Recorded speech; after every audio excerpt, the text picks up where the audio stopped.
સચિન વિસ્તારમાં નીકળતા રૂપિયા માંગવા જતા ભંગારના વેપારી પર માથાભારે ઈસમે જીવલેણ હુમલો કરતા ભંગારના અન્ય વેપારીઓમાં ભયનો માહોલ।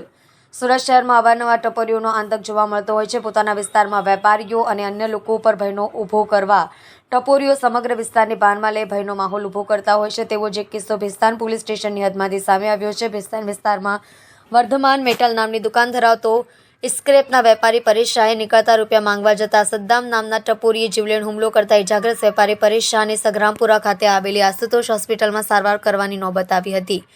ઘટનાને પગલે પોલીસે ગંભીરતાથી લઈને આરોપીઓને પકડવા ચક્રો ગતિમાન કર્યા છે।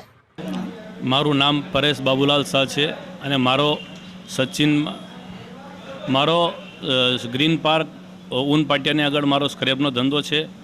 આજે બપોરે હું જમવા બેસેલો હતો ત્યારે પેલો સદ્દામ નામનો એક માથાભારે માણસ આવીને સીધો મને મારવાનું ચાલુ કરી દીધેલું। એણે અમારે પૈસાની જૂની લેવી દેવી હતી, અમે એના પાસેથી પૈસા માંગ્યા તો એણે અમને મારવાનું ચાલુ કરી નાખ્યું અને એમ કે હવે માંગશે તો હું તને આગળ પણ આનાથી વધારે હું તને હજી મારીશ। હા, એ અમારા પહેલાંના એક જમીન લીધેલી હતી અમે લોકોએ, તો એની મારી પાસે નોટરી પણ છે, પણ એ મારા પપ્પાની મૃત્યુ થયેલી એના પૈસા હતા તો અમે એને આપેલા હતા। એને હવે 3 વર્ષ થઈ ગયા તો દર વખતે આપવા માટે ગલ્લા તલ્લા કરતો હતો। આપણી પાસે પેલું આ નોટરી છે ને, આપણી પાસે નોટરી કરાવેલી છે રૂપિયાની આપણે।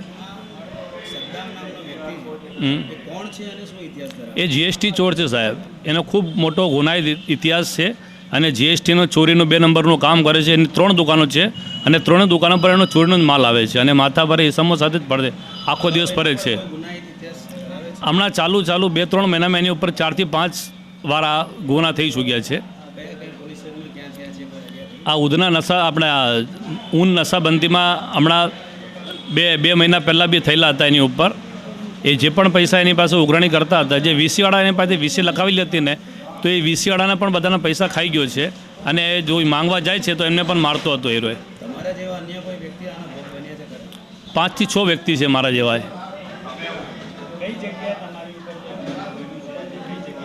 આજે અમારી દુકાન પર જ આપણે આ ગ્રીન પાર્ક છે, આપણે ઊન પાટિયા 4 રસ્તાની આગળ છે, આશીર્વાદ હોટેલની બાજુમાં છે।